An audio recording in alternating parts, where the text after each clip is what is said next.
Hey Theatre Addicts, I am Melody Owen, and I am here today with Deb Sears and Montana Rosal, and they are two of the cast of Dyck, Spacee, a spy-fi improvised radio play playing at the Improv Comedy Institute in Vancouver Fringe, which is starting so soon. So I have some questions. My first question would be about Fringe history. Have you been in Fringe before? This is my first Fringe ever. Ooh, what are you excited about? Well, I'm just excited to get out there for the audiences. Mm-hmm. Fringe is known for their great audiences and they're passionate. So I want to get out there and just perform for them. Yeah, it's fun.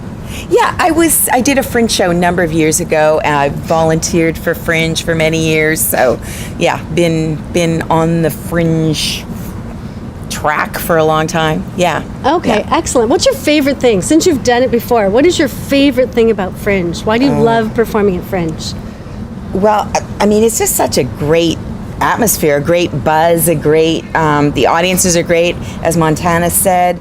And it's just an energy thing, right? Like there's so much people talking in the lineups and all that kind of, it's just fun, right? Yeah, lots of fun. And this is an improvised radio play, so I'd love to hear a little bit about your history with improvisation. Yeah.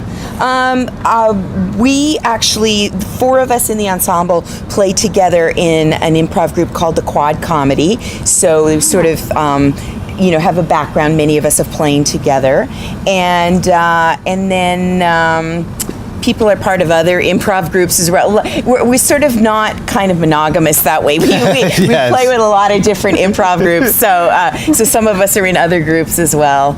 And I've studied improv mostly in Port Coquitlam with Second Story Theatre, and then also at the Improv Comedy Institute in Vancouver, which Vancouver Theatre Sports League runs, and then also a little bit at Instant Studios. So yeah, just kind of a lot of dabbling You're not here and there. monogamous, are you? Yeah, no. That's right, Montana.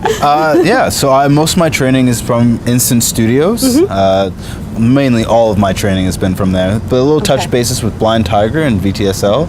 Okay. Yes, Awesome. and I'm also besides Quad Comedy, I'm also in an improvised dirty puppet show called Talk Felty to Me. Oh, I love it. That sounds like fun. I'd love to talk about the concept of the show. Like, how did the concept come up? You're one of the producers. Yes, Deb. yeah. So how did you come up with the concept of the show? Yeah.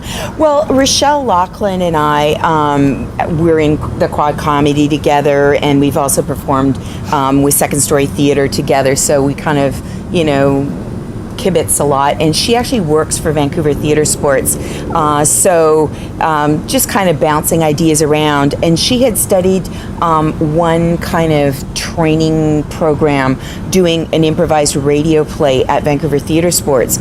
So she said, I really want to get back to doing one of those. I'd like to do it for Fringe. I said, let's do it. So we launched in and didn't have a title at that point, just knew we wanted to do an improvised radio play.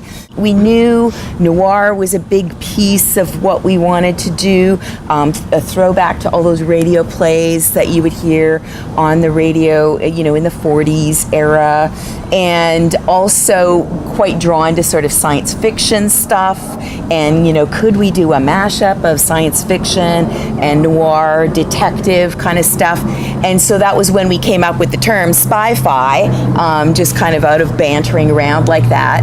And then for the main name of the title, we were like, well, they seem to have the Green Hornet, or, they seem to have these very sort of iconic titles. And so we thought, well, Dick Tracy is a well-known, comic book and then radio play detective, and could we sort of riff on that somehow? So we changed the I to Y, Dyck Spacee. We came up with the double E on Spacee, and thinking that sort of tipped to the sci-fi. Anyway, it's all just kind of fabricated, but yeah, that was how we came up with our main detective, Dyck Spacee. I love that. Yeah. Okay, now I have a question. I'm not an improv artist. How do you rehearse improv? Like, how do you come up with a concept like this? And then what does the rehearsal process actually look like? Well, first we start off with just simple exercises to warm us up, get our minds flowing, because improv is about being on your feet and having quick responses. So we practice getting our responses out quickly, and then we get into just going through the format. Of course, every play will be different each time because it's improvised. So we just go through the format and then we just improvise straight up radio play each time. Excellent. So will the audience have some say in how this moves along? Yeah, it's at the front end, people are going to be giving us suggestions that we'll probably be handing out pieces of paper people can write on, and then we'll just like randomly pick out of a hat the title of the show for that day. So there will be input from the audience that way, and the title that we're going to be solving, the mystery that Dyck Spacee is going to be sent on, is from the audience each show. Okay. Yeah. And how do you do a radio play live? Well, it's sort of similar to, in a sense, how, the idea is that just like if you were walking into a radio studio to watch a troupe of actors perform a radio play, very similar. Just like a recording of a sitcom, a live sitcom, or a late night talk show where they have, audience there. It's just like if you were going to a radio play where they had live audience, right?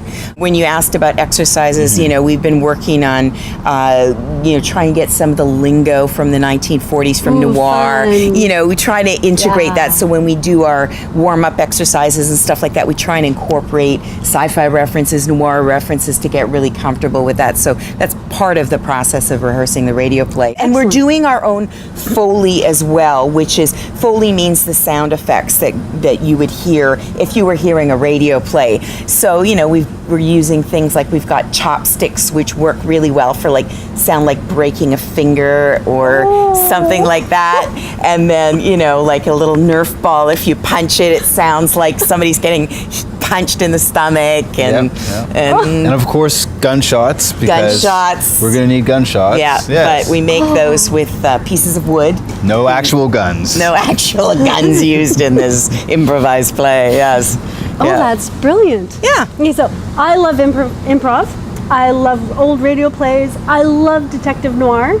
And so when I read the blurb that you had in Fringe, I thought, yes. But I know that you wrote that long ago. So here's your chance. Let the audience know kind of what it's about and why. I know I'm going to be there, but why everyone else should come. Yeah. Well, we've got 10 shows throughout the Fringe, so there's lots of opportunity for people to come. We're at 6 p.m. on both Thursdays of the Fringe, and then both Friday and Saturdays, we're at 6 p.m. and 8 p.m. So it's a good opportunity for people to come. Although, that being said, it is quite an intimate space we're in. It just sits 42. So, so we can't take masses to see the show. So when you think about it, 10 performances, that only means 420 people can see it. So it is kind of a limited edition in that sense. What else to say? I think we've covered, we follow the adventures of Dyck Spacee and his right-hand assistant Vicky Stout, and everything takes place in Slapjack City. So that's our main core where Dyck works out of, and we all take turns. It's totally an ensemble. There's 8 of us in the ensemble. Would you give us the full ensemble? Yes, thank you for asking that. We have, of course, Montana Roselle, Deb Sears, Rochelle Laughlin, Lawrence Chong, Michael Souza, Brian Clark, Lorene Stewart, and Holly Dalston. 6 people are in each performance, and so we take turns. Who Dyck is changes every show. Who Vicky is changes every show. It just flows as improv. So but you'll see, Dyck solving a mystery, and also, or maybe not Dyck solving it. We never know whether Dyck really solves anything or not. And then of course there's some alien invasion or something that's going on as well. So that's roughly the arc of things. Excellent. Montana? Yeah, a little more on Dyck. He's a really great guy, tries his best, but sometimes Dyck doesn't always do what he needs to do. Thank God Vicky's there for her. She picks up the pieces, So there's two definite recurring characters. Are they all recurring characters, or do you have new characters coming up each night? So far, Dyck and Vicky are the only recurring characters we've had, but yeah, I mean the city is populated. Yeah. Sometimes in our runs, we've seen some characters come back. In the story, it will be Dyck and Vicky, but there's also us as Good point. characters. Yeah. So when you come in and you see us, we will be in character. We'll have our own characters, and that will be performing this radio play for you. So Okay. it Yeah, won't so be we- us as actors. Right. Yeah, yeah. Awesome. Yeah, and we've got a few little fun things as well. We're on social media, we're on Facebook and Twitter. And what we've done is we wanted to sort of mirror some of those things that they would have. Like if you were a fan of Dick Tracy, there would be things you could collect, and you could listen to the radio show every week. And so we made our own trading cards. So we've got those on around town, and there's 8 in the collection of trading cards. And then we've got the buttons. You're wearing one of the buttons, so those will be available after the show for people to buy. And we're doing a special promo. So if you come to the show and then say buy a button and stand in front of our media wall and do a little social media post, selfie, whatever you want to do, and you tag us, we've got 2 prizes that we'll be giving away at the end of the run. Nice, like sort of noir sci-fi prize packs and stuff like that. So, so definitely come to the show, get your photo taken with, some of the actors and stuff like that. Yeah. We have a half-price show on the first show. Our Thursday, September 6th show is our half-price show. So we'd love it if people come to that, yeah. Dyck Spacee, a spy-fi improvised radio play, is playing at the Vancouver Fringe this year, and you want to see it? And it is playing at... We're at the Improv Comedy Institute right on Granville Island. It's between Tony's Fish Bar and the Vancouver Fish Company restaurant. Upstairs, we do have some wheelchair access available, and you enter through the Vancouver Improv Center to get to that. And we're also low vision friendly because the piece doesn't rely on vision to watch it and listen to the radio play. Excellent. Yeah. And thank you, Deb, and thank you, Montana. We'll see you there. Bye. Thanks.